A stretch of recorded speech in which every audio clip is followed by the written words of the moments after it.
girl Judith, your mentor, your coach, your friend. Coming back to you to continue this series on ICF Core Competency. I hope you're enjoying it as you can see on my face the more I'm talking. Yeah, I'm reminded on the basics, like things to watch for, and I'm just enjoying what's coming up even for me. Um, I hope you're learning something. Again, I said in other video as you watch, if there's a question, your comment, your feedback, they are all welcome. We want to improve. I know these videos are not perfect, but I know also with your help, with your feedback, this could be made even better. And we want to continue to improve as you will be recording and preparing material to grow coaching. We want to be the best coaches we can be. We want to offer great coaching to each person we work with. So any feedback to help us grow those ability, highly welcome. Today we'll be talking about presence. Presence. There are some colleagues who say presence makes or break, especially when you want to go for MCC. It's easy. It's a skill that you can easily fail. I don't like to talk about negation, but I'm simply trying to say it's a foundational one, a really important one. And it has link with other things like because you're present, you need to be present, like to have that good trust. There's some link with trust and safety. There's some link with active listening. So these are some like there are some competencies like that. When you do well, it affects other ones. So when they're doing the marking, you pass. And presence is one of that. When you score really well on presence, there's great chance. Active listening is good. Trust and safety is good. And mindset, coaching mindset as well. So like in one thing you can hit like four different core competencies, which is why I'm like, okay, I better understand this thing about presence. I talked about it because I failed it the first time I submitted my MCC. Well, I was not present. You could be present but not really present. Let's discuss deeper and understand what it means to be present. Like the first time I had my report, and I'm like, how come they say I'm not present? What does that mean? I was listening and asking questions related to the topic of the client. What is presence? What does that mean? How do you know you're present in a coaching conversation? How does this skill show across ICF level, ACC, PCC, and MCC? And what are some little things that can help you tweak and come back and be present? These are things we'll be doing in this mini video on core competency. To avoid rushing at the end, I think we'll just dive right in. So ICF will use the same format as before. Presence is part, we're still in the grouping number 2, co-creating the relationship. Yeah, so we started, we say the foundation, ethics, and then the mindset. That's the foundation. And then we are at the second level, which is co-creating the relationship, where you have the agreement, we have trust and safety, and we have presence that facilitate the co. Notice the co is together, so you're not like more than co-creating the relationship. Presence is one of those skills. And yeah, we will just dive right into the definition. According to ICF, presence means the coach is fully conscious and present with the client, employing a style that is open, flexible, grounded, and confident. Do you see some similarities here with? Do you remember a place where there's open, flexible? Yes, coaching mindset. That's why I was saying in general, when you get this presence thing right, you will hit many other competencies with it. And among them is embodying the coaching. In that posture, being present for the client, you listen well. Being present for the client, you see, you hear, you give them the space. and trust is easy. So open flexible was also part of the definition of coaching mindset. Let's go into detail. What does this even mean? You focus and responsive. Did you notice responsive? I should have put this in blue. Focus, responsive. You respond, but you respond to something that is given to you. You respond to something that you hear from the client. Responsive is kind of opposite to leading.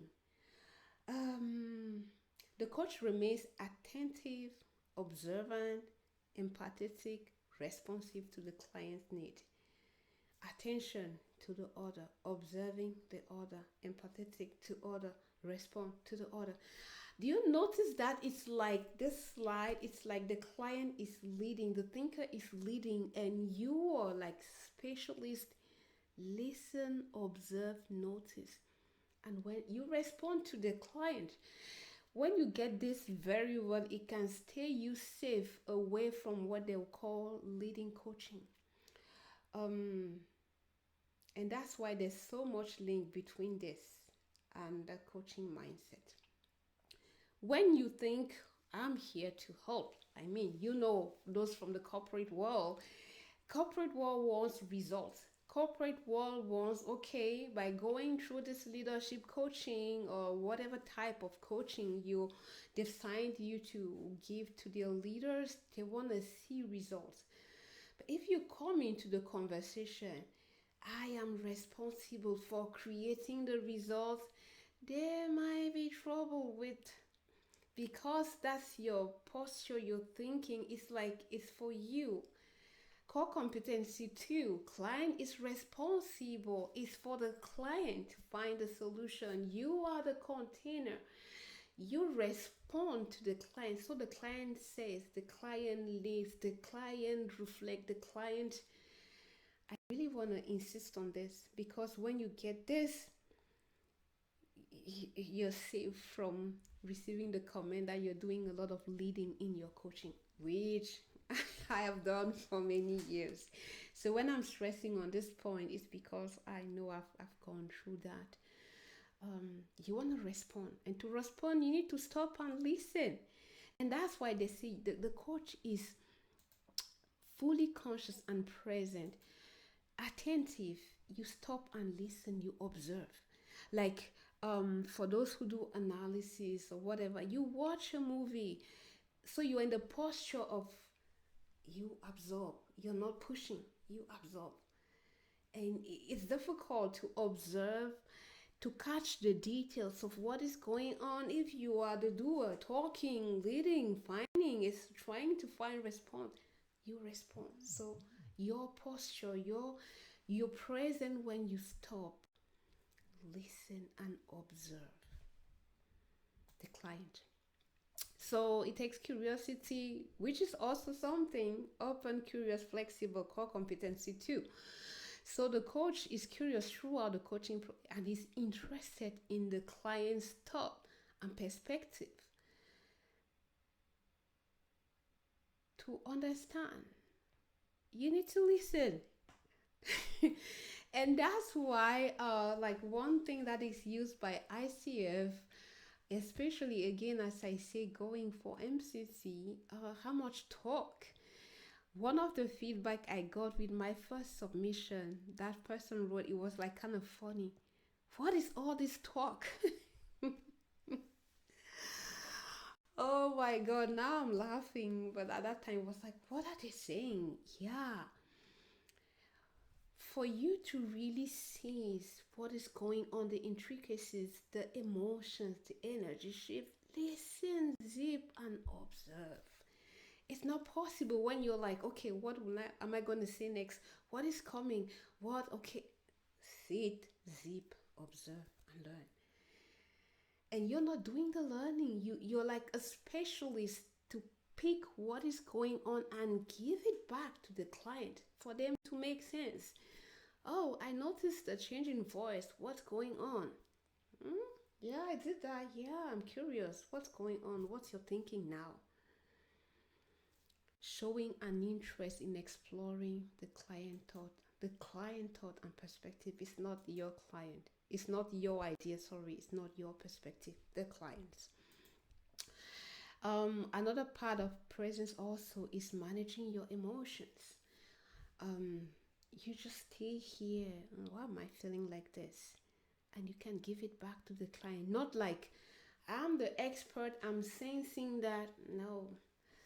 uh Sensing some frustration, question, is there some frustration going on? You don't know, the client is expert. So you're also okay. Where is my presentation going? Yeah, some trademarks of presence is comfortable handling strong emotion. It's not like, oh, okay, oh my god, this SVP is crying now. Wow, how do I? This is a strong woman. How? Hmm, you allow the emotion, you show empathy, and then you continue for them. It's not like you start to cry with them, like, how are you helping them move, make progress? And also comfortable with uncertainty. I think I talked about it in the previous video on is it trust and safety, where I was describing how it was so difficult in the first years, how it is difficult for a lot of coaches when a coachee says, I don't know, not sure what's going, any learning, like nothing, I don't know. It's like, oh my god, this is not a good call. It's okay. Allow the calm and silence, and something will emerge. Another really huge trademark of presence is silence. Pause. I had a mentor who would say, just pause the conversation. You're not in a rush. Allow the space. I think, yeah, it's also Claire Pedrick who would say, even if you have your next question ready, just give it like another 30 seconds. You may notice as you do that the client is still thinking, and allowing that extra time, they come up with something. If you talked, you have polluted the canal, and they will stop the thinking to listen to you. In as much as possible, silence, pause. That will create an environment that will facilitate them thinking. Yeah, so that's why ICF say the coach creates or allows space for silence. And I have worked as a mentor to some people who will say, Judith, I'm so uncomfortable when there's silence in the conversation. Yeah, it's like we're stuck. It's like nothing is going on. It's like, whoa, this is weird. It's like I'm not. Have you noticed the trademark of the need to perform that we discuss in trust? Trusting the coaching, trusting the process, trusting yourself as a coach. Silence doesn't mean you're not performing. At the contrary, you're leaving space for the thinker to do their work. You're allowing them to go deeper. I think I even read somewhere there's a mentor, a great coach who says, like, you could decide you will not be the one to break the silence. So when there's silence, you will stay silent until the client says something again. Um, Silence is really good because in that silent space, you don't know what is going on with the thinker or the client. They're thinking. They're thinking. And that's why, like, when marking these competencies, a lot of people, some would listen, like how much silence there was in the conversation. Yeah, silence is good. I just noticed that I just killed all my 15 minutes talking passionately, and it wouldn't be good that we close this mini video on Core Competency 5 without talking about how it looks like at each level. Let's take a short break and then we'll continue after this.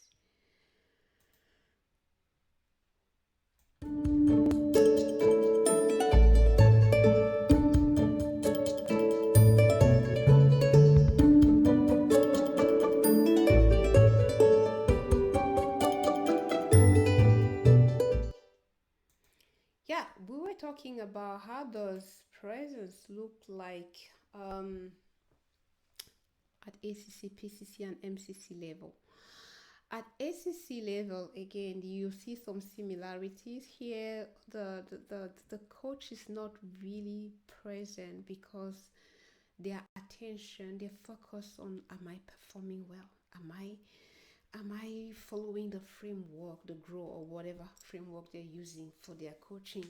Am I following the framework? Am I giving value? Am I looking good? Am I showing up as an expert? And with that mindset, you're not listening while you're thinking, okay, where are we in the process? He has said something, an intonation in his voice, a metaphor, you've not picked it. So, um, one way to know that this coach is performing at ACC level, it's more like, I think this is the way to go. A lot of their recommendation, they're not listening, and a lot of missed opportunities. At PCC level, the coach is there, he follows, but there's a tendency to want to drive. Um, you saw all the characteristics I was describing at the beginning: observant, empathetic, responsive. You respond, so there's action from the client first before you respond. And it brings the aspect of leading. As I was saying, the coaches, you're not doing what they call leading coaching.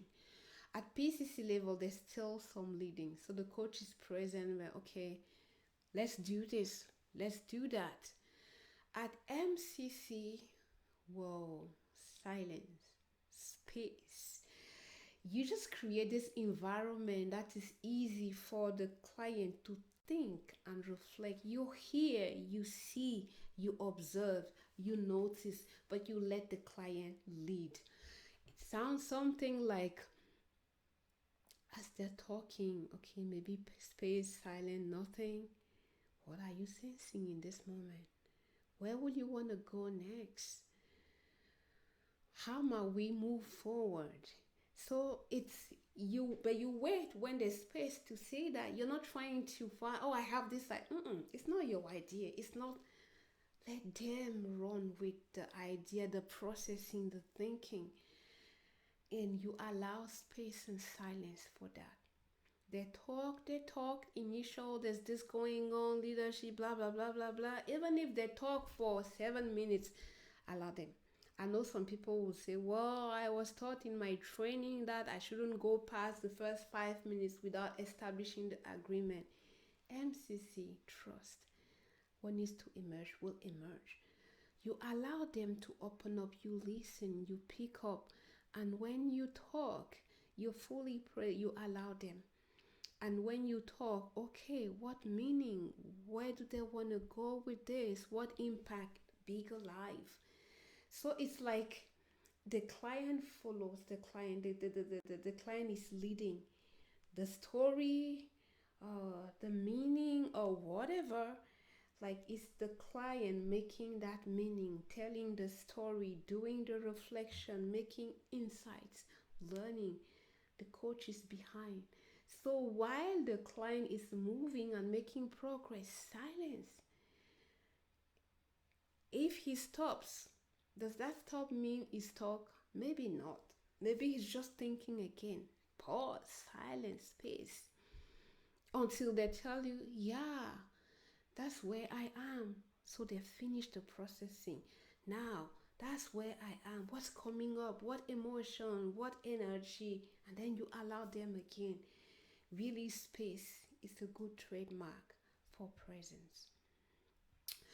I could continue to talk passionately about this. These are some, I also included in this one some contra evidence. Um, this slide still talk about evidence, like what you sensing, and some more questions. Yeah, I added some more questions to demonstrate how you do that well, and then some contra evidence. Let's use my process, like a lot of leading, a lot of talking, a lot of running. It's not sign of presence. When you're present, observant, curious, empathetic, creating space, allowing silence. so that the client can do their thinking, their processing, their exploring, and their learning. Yeah, in all the slide, maybe we never reach here. But for in all the core competencies, if you've opened the PowerPoint, you know that there's some couple of slides talking about for credentialing when you're working on your recording. I also include some behaviors that will get you in trouble. So go through the slides, read and learn, get as much as you can. And very important, I think I'll continue to repeat it so that maybe it can stay. Listen to yourself. Learning is good, it stays somewhere in the head. Oh, I've understood presence, silence. Yeah. Observing, yes, it's in the head. What do you see when you listen to that recording? It changed things for me. So when you listen, oh my God, that's where I understood why the person could give me the feedback. What is all this talk? Allow the person to do the processing. They'll talk, oh yeah, like this, that. Zip, close. Because one thing you will notice, when the conversation starts, the client will talk, they'll talk, they'll talk. Okay, this is the initial situation. If you do, one of a very good colleague of mine says, give them the mic and you're kind of walking behind them. Where do you want to go next? What comes up for you? They continue to have the mic. They're doing the thinking. They're choosing where they want to go. They are making the meaning. But when you feel like maybe there's silence, I was thinking about client will stop doing the work and they will what missed opportunity. We're doing great thinking, reflecting, sensing, analyzing, and then suddenly your idea, you're polluting the canal. And I was doing that. That's why I say now, many months after, I can understand why that feedback, or it was like, well, what does it mean? What's all this talk? Stop polluting the canal and allow for space, time, so that your thinker, those leaders, those directors, they can even observe how they're being. Because as they talk, you give them the mic. What is coming up for you when you hear that? Are there other places? You're giving them the mic. You're not telling, you're not resolving, you're not analyzing. It doesn't mean that you may not have insight. Hey, there's something coming to my mind. May I share? You ask permission. And because you're not attached, you're not trying to demonstrate, I know this, I'm sure this is what is going on. If the client tells you it's not actually it, you don't get mad. You listen to them. It's not actually it, it's rather this going on. You follow them in the this that they've mentioned. That's also the mark of like allowing space and being present for the client, not trying to demonstrate what expert, how great you are. You can sense this in the tone of my voice. I'm so passionate about this because I'm seeing the difference when you give the mic to the client and allow them space. And then at the end, playing back, let them see that they came up with those ideas, those solutions, the learning themselves. They trust themselves more and they see, they become aware, they are resourceful. And this is the reason why ICF insists on coaching posture presence. Because when you do that, you are empowering the leaders, the member, whomever you're working with. They realize why I have infinite resources to find solutions. I'm a very resourceful person, and that's very empowering. I hope you learned something about presence. Your question, comment, feedback on that video, they are highly welcome. I will continue with you in the next big group, which is effective communication. I'm looking forward to continuing the learning with you. Until time. Take care.